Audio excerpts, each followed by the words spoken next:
Hello everybody, today back in another video. Oh boy, we have the semi-final time. My tennis friends around the world. We had 128 players in the draw. We have only 4 left men standing. And in this video, I will talk about the semi-final between Novak Djokovic and Alexander Sasha Zverev. This is the one that we are looking most forward to. Let's be honest, because the other one, it is obvious who will win. I will do a video about that match as well, but that will be much more shorter than this one. Trust me, my tennis friends on the road. This is one that we are looking forward to. Because let's face it, tennis sport. When we watch matches, we want to see. We are excited to see who will end as the winner. We want to be fired up. We want to look forward to that match. We don't want to know the outcome. And in this match, the outcome is not definitely sure how that will go. In the other semifinal, we all know how that other semifinal will go. All right, I will talk about that semifinal in another video. Let's talk about this first. This semifinal between Djokovic and Alexander Sasha Zverev. They have faced each other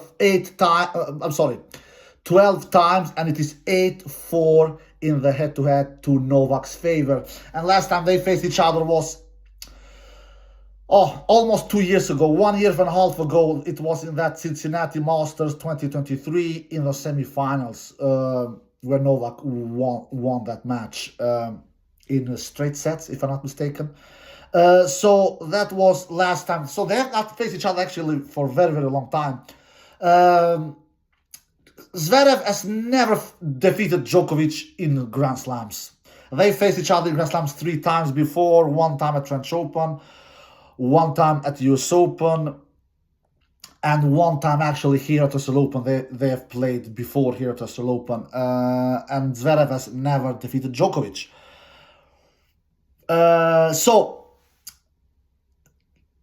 what can we say about this matchup? Zverev is knocking on the door to coming closer and closer to that Grand Slam title, a Grand Slam title that he has never won. He has been to 2 Grand Slam finals, lost both of them in 5 sets. I believe this is Zverev's 8th Grand Slam semifinal. I believe it is his 8th Grand Slam semifinal, and his second. No, not his second. His 3rd Australian Open semifinal. Compared with Novak Djokovic, who is playing his 15th Grand Slam semifinal, which of course is a record, all-time record. Nobody has played more Grand Slam semifinals than him, and he's playing his 12th Australian Open semifinal. So, what can we expect from this matchup? This matchup. Zverev, he's coming into this match with pretty good form. He has dropped only 2 sets so far in 5 matches here at Australian Open. He dropped 1 set against Hugo Humbert in the 4th round, and he dropped only 1 set against Tommy Paul in the quarterfinal. So in 5 matches, Zverev has dropped only 2 sets. Compared with Novak Djokovic, in 5 matches he has dropped 3 sets. Novak has done a tremendous good run so far because he has had a tougher draw than Zverev, according to me. He, for God's sake, needed to play Carlos Alcaraz in the quarterfinals. So Carlos Alcaraz is much tougher player to defeat than what Tommy Paul is. All right, let's be honest. All right, so Zverev. How was his match against Tommy Paul? I've not done a video about that because I've done so many videos, so I have some other things to do in live, so I cannot do video about every single match. But I can speak some short about how his match was against Tommy Paul. He was decent. He was not bad, Zverev, but he didn't play superior tennis, according to me. He actually, if Tommy Paul would have been more clutch, he would have been 2 sets to love up against Zverev, really. Because Tommy Paul, he was serving for the first set, couldn't serve it out. He actually even had a 1 set point in that first set in his own serve, and then in the tiebreak he was crushed. He didn't stand a chance in the tiebreak in the first set. Lost that first set tiebreak. Zverev was dominant in that first set tiebreak. In the second set, he once again was serving out for the second set, but he was broken to love in that 5-3 game in the second set. So Zverev broke Tommy Paul to love and made it to 4-5. But then Zverev was serving to level the match to 5-all. Tommy Paul had actually one set point, this time not in his own serve, but his Zverev serve. It is much more difficult to convert a set point in Zverev serve because Zverev has a huge serve.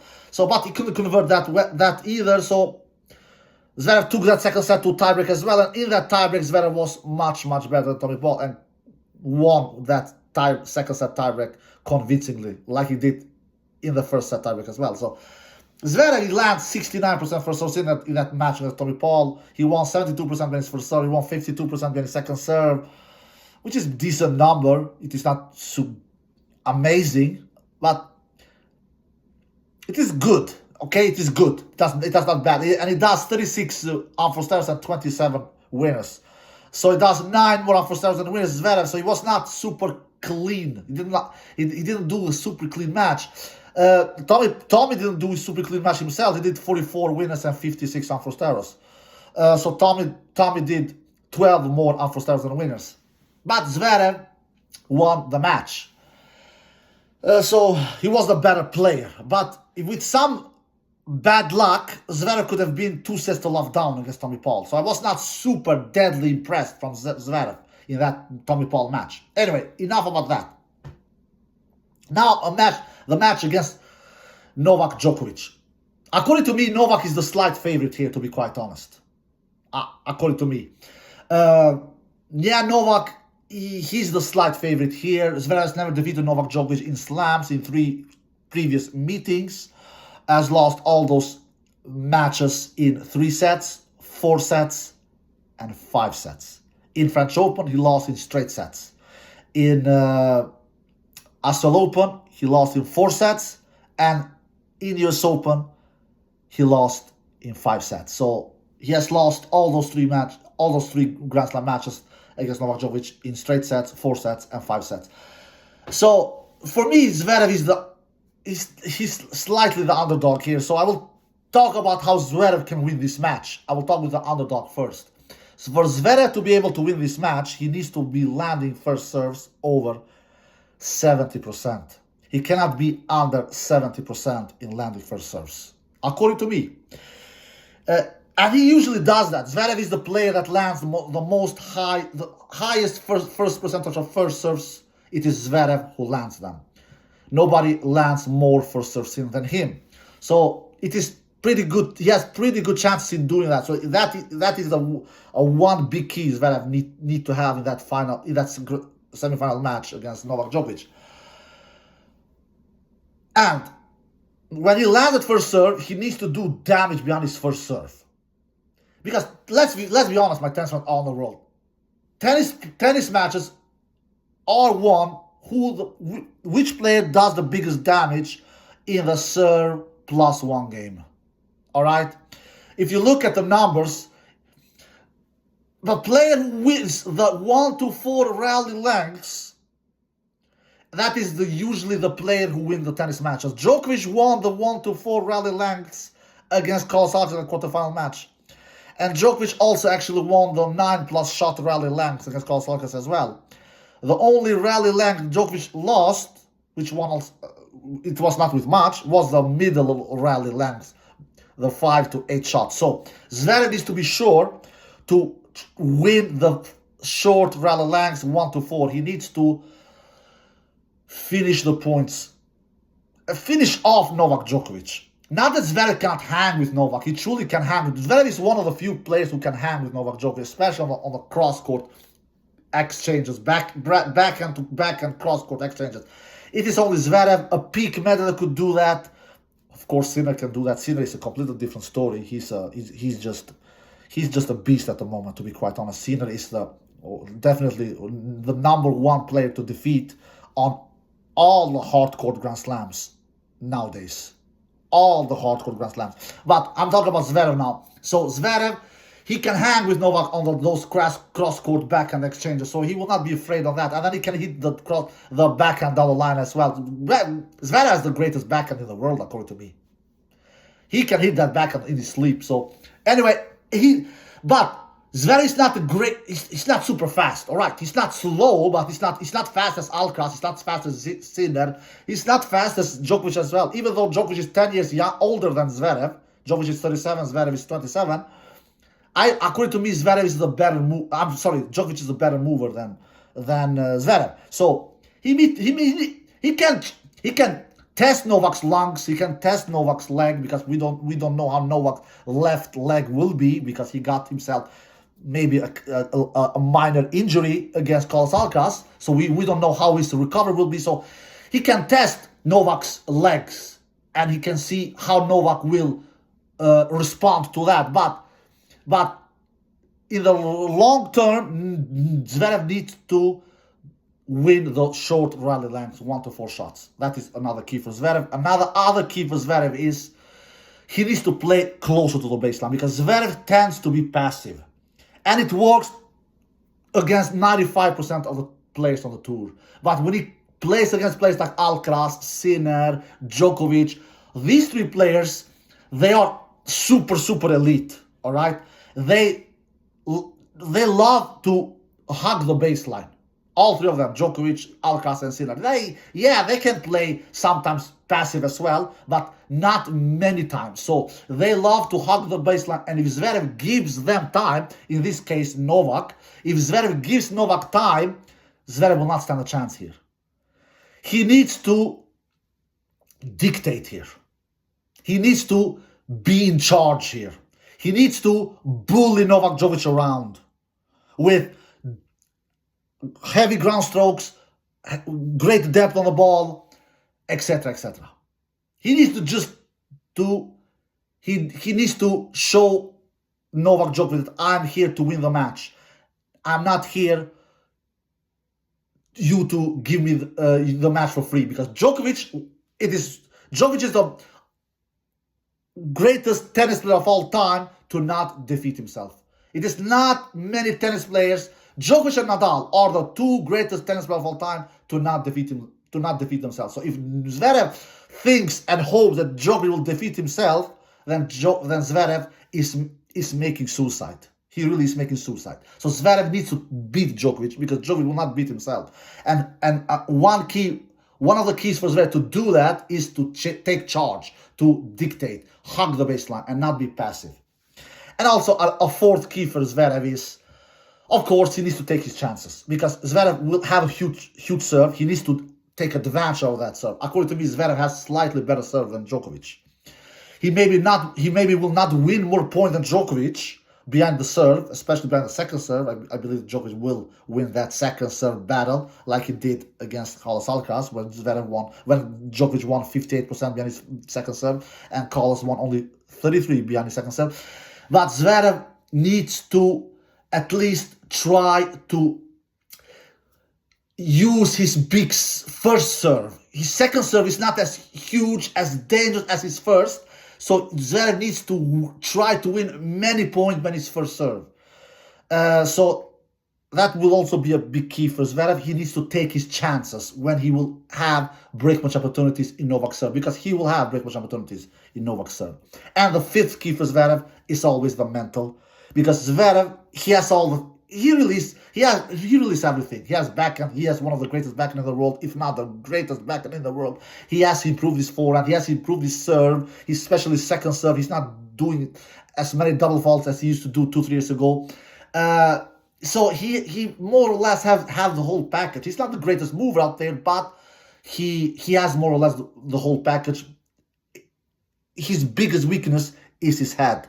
Can we trust Zverev if he's serving out the sets, if he gets a break, and if he can hold on the break, if he has the chance to serve out the match? Can we trust Zverev mentally? So Zverev's toughness in the head and his mental side will be a big key for him. So there you have Zverev's 5 keys to the victory. Now, what are Novak's keys to the victory? Because he is, according to me, the slight favorite here. Like in the Alcaraz match, he needs to serve also big. He needs to. Here he doesn't have the same advantage in the serve dynamic like he had against Alcaraz. Against Alcaraz, Djokovic has a much bigger serve than Alcaraz. Alcaraz has power on his serve. It's not like Alcaraz doesn't have the speed. Alcaraz doesn't have the spots. Especially Alcaraz has a weak second serve, according to me. That's why Djokovic crushed Alcaraz's second serve. Alcaraz won only 33% behind his second serve. Djokovic won 58% behind his second serve. And that has to do of the quality of the second serve and also of the quality of the returns. Novak was doing much more damage when Alcaraz was hitting his second serve. Novak was doing much more damage on the serve return points. So Djokovic needs to protect his serve. He needs to be much more clutch, much more careful with his serve here than he was against Alcaraz. Because against Alcaraz, he after all dropped his serve 4 times, if I'm not mistaken. Or 4 times. That is a lot, especially against a player like Alcaraz, all right? It was a lot of break of serve against Alcaraz. Novak got his serve broken against Alcaraz in all the sets besides the 4th set. The 4th set was the only set that Novak didn't get his serve broken. So he needs to be even more careful with his serve here. Because Zverev is a much better server than Alcaraz. Novak will not have the same advantage behind his serve here like he had against Alcaraz. So Novak needs to, I believe Novak needs to land more first serve in the match against Zverev. In the match against Alcaraz, he landed only 63% first serve, which is okay, decent, but it is not superior. I think Novak needs to be over 65% here. Another thing is for Novak, a big key for Novak, he also needs to try to win that short rally lengths, because it is 80% of the times when a tennis player wins a tennis match, if he has won the short rally lengths, 1 to 4 shots, he will 80% of the times win the tennis matches as well. So he needs to try to win those short rally lengths and just outmatch Zverev in those short rally lengths. That is the second key. So Novak needs to do a great serve plus 1 game, like he did against Alcaraz, really. He did a great serve plus 1 game against Alcaraz. And the third key for Novak is he needs to also try to take his chances, because Zverev has a huge serve. When Zverev will give Novak a break match opportunity, because Zverev will give Novak break match opportunities, especially when you face the greatest serve returner of all time like Novak is, you will have your chances. Djokovic needs to take his chances. Another key for Djokovic will be here. I think the match will be on day session here. He needs to try to manage the condition better than he usually does. Novak is not as good on day session matches like he is on night session matches. I'm not sure if this match is on day session, but I have a feeling that they will be a day session match here. I have a feeling. So Novak needs to try to just be more aware. He needs to be more focused. He needs to just somehow be more prepared that this will not be a night session match. I think this will not be a night session match. Novak has played all his 5 matches at the Australian Open this year in night session matches. This will be probably Novak's, if this match is placed in day session, because I think that it will be this will be Novak's first day session match at this year's Australian Open 2025. So that will also be a key for Novak. And another key for Novak is, I think Novak needs to win this match in 4 sets. And because if this match goes to 5, I don't know if Novak has. You never know how Novak will feel with that leg. You never know. He's after all 10 years older than Zverev, and Zverev I'm not saying that he will do, but maybe Zverev can outlast him if the match goes to 5 sets. Maybe Zverev can do that. You never know. Zverev has an unbelievable physicality. He has an unbelievable stamina. You barely see Zverev tired. According to me, Zverev has a better stamina than Novak at the current time in their career. So Novak is 37, Zverev is 27. So I think Novak needs to finish off Zverev in 4 sets. And I think that Novak will just do that. I think Novak will prove me wrong when I did a video a couple of weeks ago and I said that Novak will never play one more Grand Slam final. That video will not age well. I have a feeling that Novak will win this match in 4 sets. That is my prediction, and I think Novak will go to his 38th Grand Slam final and to his 11th Australian Open final. Alright guys, I hope you enjoyed the video. If you did, give it a thumbs up, subscribe, and see you next time. Peace.